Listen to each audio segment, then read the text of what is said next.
હું ભારત દેશનો સ્વતંત્ર નાગરિક છું અને મારે શું પહેરવું, શું ઓઢવું, મારા સલામતી માટે શું જરૂરી છે તેની મને ખબર છે.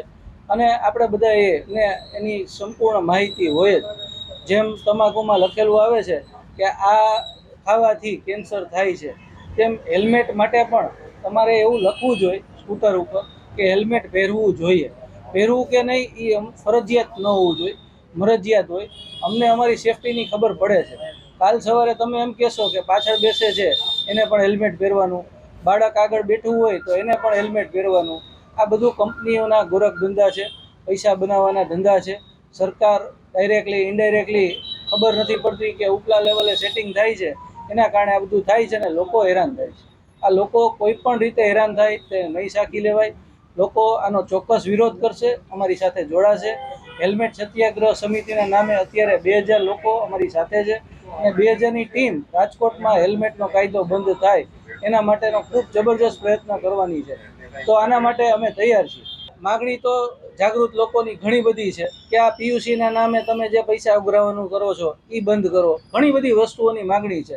લોકો ઘણા સમયથી હેરાન થાય છે, હવે બહાર નીકળ્યા છે અને હજી બહાર નીકળશે. રસ્તાઓ માટે એની સાથે હું એક વિશેષ વાત કરી દઉં. સરકારને એના જે કામ છે એ કરવા નથી અને લોકોને હેરાન કેમ કરવા એના કામ છે.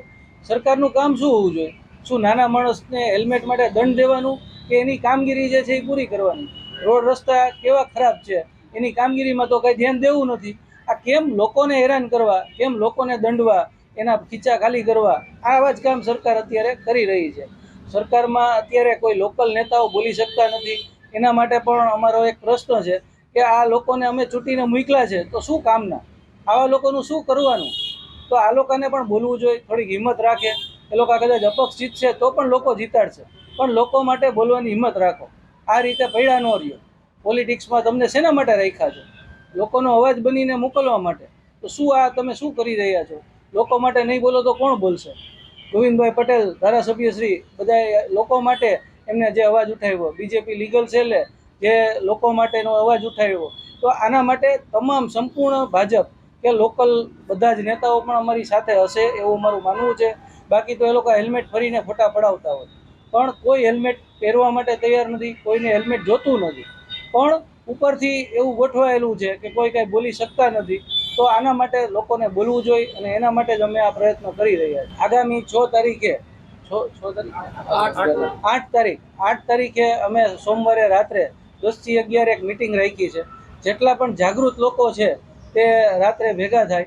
10 થી 11નો મિટિંગનો સમય પણ એટલા માટે કે લોકો બે છેડા ભેગા કરવામાંથી નવરા નથી થતા. આ બંને ફ્રી હોય ભેગા થાય, એક વિચારોનું મંથન થાય તો ઘણા બધા કામ ઓટોમેટિક થશે. પબ્લિક નથી આવી શકતી, નથી બોલી શકતી, એ પ્રશ્ન છે, પણ છતાંય લડશું તો રસ્તા નીકળશે. અત્યારે 2000 લોકો અમારી સાથે જોડાયેલા છે. ધીમે ધીમે જેમ બધા જ 2000 લોકો એક જગ્યાએ ભેગા થશે એમ ખૂબ મોટી ચળવળ ચાલુ થશે.